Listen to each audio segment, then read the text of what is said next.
जय महाकाली, जय भारत। साधकों, एक काफ़ी क्वेश्चन मेरे पास आए कि अगर हम बहुत ज़्यादा वैदिक पद्धति ना कर पा रहे हों, इस स्थिति में हमें कौन सी साधना करनी चाहिए जो हमारे लिए उत्तम भी हो, हमारे लिए लाभकारी भी हो और हम उससे लाभ प्राप्त करें, उससे कुछ अधिक हानि ना हो।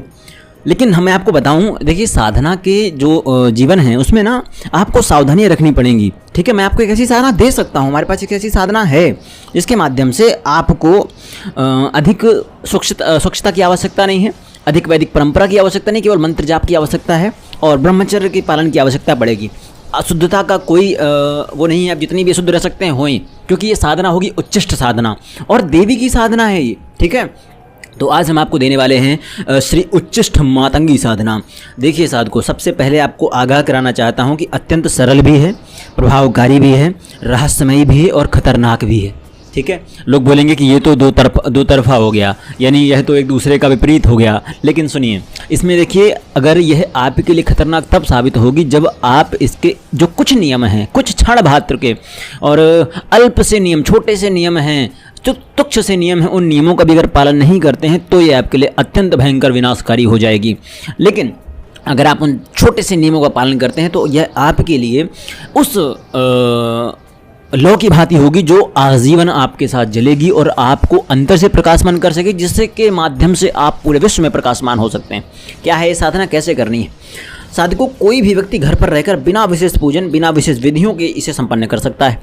इसमें स्नान, ध्यान, न्यास, विनियोग किसी की भी आवश्यकता नहीं है। मैंने एक उच्चिष्ट यक्षिणी साधना दी थी, उसको लेकर कई बार हमारे पास फ़ोन आए साधकों के, साधिकाओं के, कि गुरुजी वो साधना बहुत अच्छी है और उसे किया हमने और हमें लाभ प्राप्त हुए। हमारे जीवन में काफ़ी समस्याएं थी, उसमें हमने एक छोटी सी बात बताई कि आपको जाकर के मंदिर में जाकर के भोग चढ़ाना था भगवान शिव को, उनसे प्रार्थना करनी थी। तो हमारे पास कई साधिकाओं के फ़ोन आए, कुछ कानपुर से, कुछ लखनऊ से और आप हमारे पास एक यूएस से भी कॉल आई, जहाँ पर दो साधिकाएँ हैं, दोनों बहनें हैं, उनकी शादी हुई। उसके पश्चात किसी आपसी टकराव के कारण समस्याएँ बढ़ीं।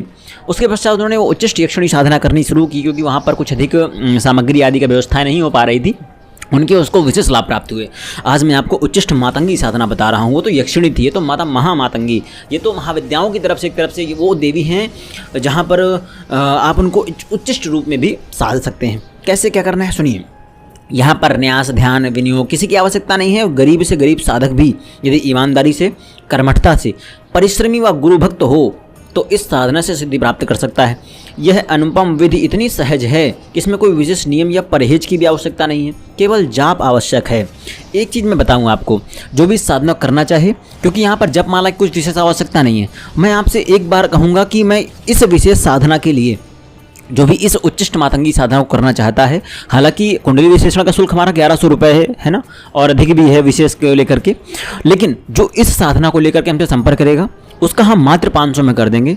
इस साधना के लिए, किसी अन्य के लिए नहीं। उसके सामान्य प्रश्नों का उत्तर दे दिया जाएगा, परंतु इस साधना के अलावा किसी अन्य साधना के बारे में जानकारी हम नहीं दे पाएंगे। ठीक है, एक और चीज़ मैं आपको बताता हूँ कि कुंडली का चार्ज हम लोग क्यों लेते हैं, इसको लेकर छोटा सा मैं बताऊँ आपको। यह भगवान ब्रह्म का त्रिगुण जो हमारे त्रिदेव हैं, उनमें से भगवान ब्रह्मा का यह शाप है कि अगर आप बिना दक्षिणा के, बिना पारितोषिक के आप कुंडली आदि की व्यवस्थाएं करते हैं, ठीक है, तो इससे आपकी लक्ष्मी क्षय होती है। लक्ष्मी क्षय होती है, आपका ज्ञान क्षय होता है, जुपिटर आपका कमज़ोर होता है। हम नहीं चाहते हैं कि हम यहाँ बैठ करके अपनी किसी विद्या से इस प्रकार से विद्या को रुष्ट करें। ठीक है, इसलिए कुछ पारितोषिक हमें लेना अनिवार्य हो जाता है। ठीक है, दूसरी चीज़ ये चीज़ होती है कि हर एक चीज़ों का ना एक संयुक्त संकलन होता है। आपको लगता है आपने 1100 दिए, पर वो 5 से 6 पंडितों में बढ़ता है तो कितना रह जाता होगा, है ना। एक सामान्य आप चीज़ों में वो चीज़ें उतार सकते हैं मन में। अगर आप इसको लेकर करते हैं तो इसका मात्र 501 रुपये दक्षिणा लगेगी। इसको आप करा सकते हैं, केवल मातंगी साधना को लेकर के होगा। आपके लिए विशेष जो प्रावधान होंगे, कब से कर सकते हैं वो बता दिया जाएगा, और एक दो चीज़ों का जो और आपको विशेष ध्यान रखना वो बता दिया जाएगा। माता जब सामने आएंगे तो आपको क्या वचन और किस प्रकार से उनका आदर करना है वो बता देंगे हम। कुछ आपके लिए विशेष होगा तो वो भी बता दिया जाएगा।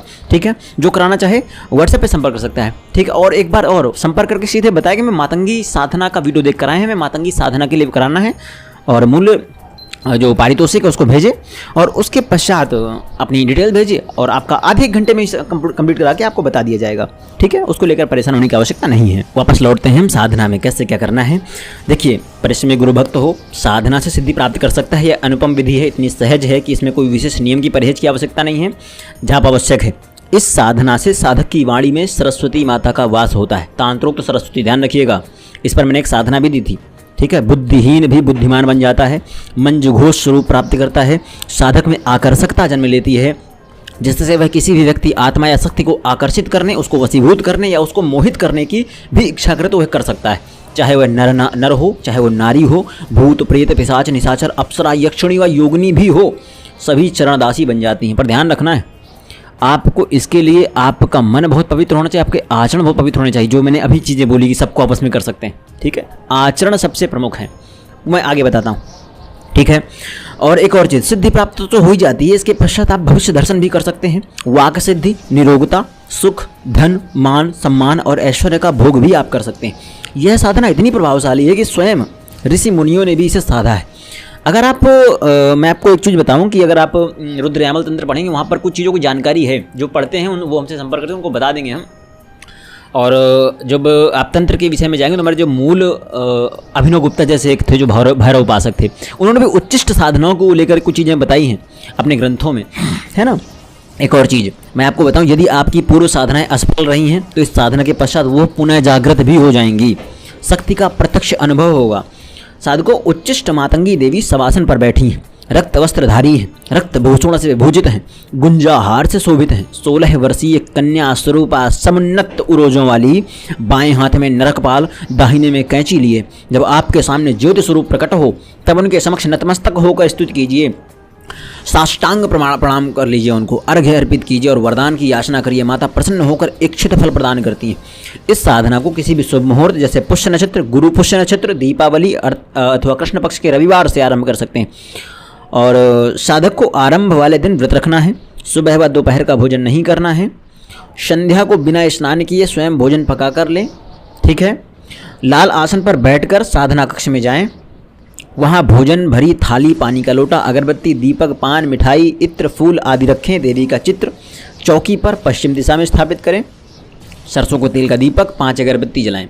देवी, गुरु और गणेश का आवाहन करें, केवल आवाहन करना है, कोई चित्र की आवश्यकता नहीं है। मानसिक पूजन करके ओम उम उच्छिष्ट गणपतये हूम फट का 21 बार जाप करना है, मात्र 21 बार। उसके पश्चात आँख बंद करके आज्ञा ले लें हैं गुरु से, और पहले भगवान गणेश से आज्ञा लेनी है, फिर गुरु मंत्र का मानसिक जप करना है, ठीक है।